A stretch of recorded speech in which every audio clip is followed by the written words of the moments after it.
Bodycount's a really intense arcade shooter. It's a back-to-basics shooter. It's all about the gun experience.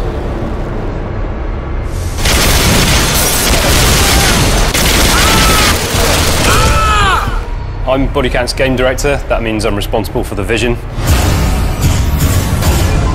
There's a few weapons in the game. We've not focused on a massive roster. We've taken a smaller list of weapons that we liked and we've polished the hell out of them. I'm the principal weapon designer at Bodycount. Basically anything that lends itself to the presentation of the guns in the games I've had a hand on. Firing a weapon in real life is quite a visceral, dynamic experience, and we've tried to emulate that as best we can. I mean, through synchronization of things like rumble, pumping the field of view, rising the camera during the recoil, really trying to get that sense of that punch in the weapon coming through the TV, through the pad.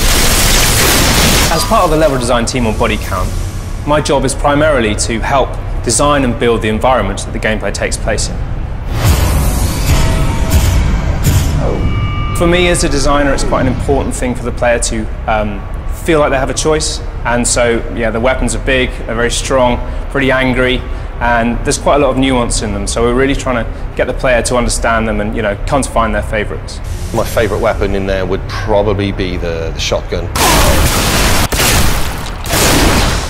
Really good fun to use up close. You can blow people off their feet, through windows, through walls, all kinds of things. I mean, it's a real satisfying gun to use. The intensity of Bodycount mostly comes from the shredding, so you're not able to hide anywhere very long, particularly if you're outdoors behind a pile of something. What you'll find is that as the bullets start flying, you actually take a lot of fire through cover, and that keeps you moving. So the cover lean mechanic in Bodycount is our attempt to introduce a non-sticky cover system for an FPS. So you grab the left trigger, it routes you to the spot in a semi-iron sight mode, but then you've got full range of movement on both the analog sticks that allows all that pivoting and weaving about. So what we're trying to do with the focus mode is bring the gun back so it's not covering the thing, but obviously the field of view widens, you go closer into the gun, the audio for the gun changes, then you can hear the internal workings of the gun a little bit more. You know, the impression we wanted to get was you getting on top of the gun, and then when you fire the gun, it's obviously very wild, but in the way we handle the recoil and everything, we get hold of the gun and we tame the beast and start to bring it back down. Explosions, VFX, all of that stuff, very, very important to the game. So if a bullet hits something, if a grenade goes off, we want you to feel that the world has been impacted, and part of that is having big, meaty explosions and tons of stuff flying everywhere. But if an explosion goes off in a dark place, it's obviously a brand new light source. So in reality, your eyes would struggle to, accept that light in, so everything kind of blooms out essentially. And we've kind of simulated things like that in the game as well, even down to the muzzle flashes.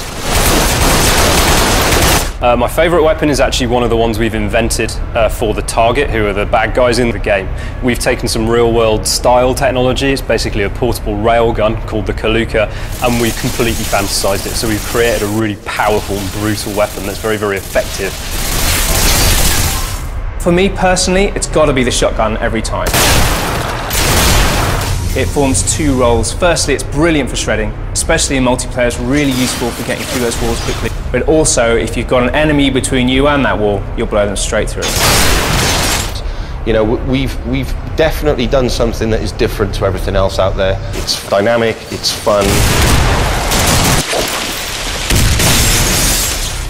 FPS fans are going to enjoy Bodycount because it actually feels impactful to fire a weapon. We spent a lot of time crafting that and making it feel really, really violent. What we're trying to do is just make it all just crazy over the top.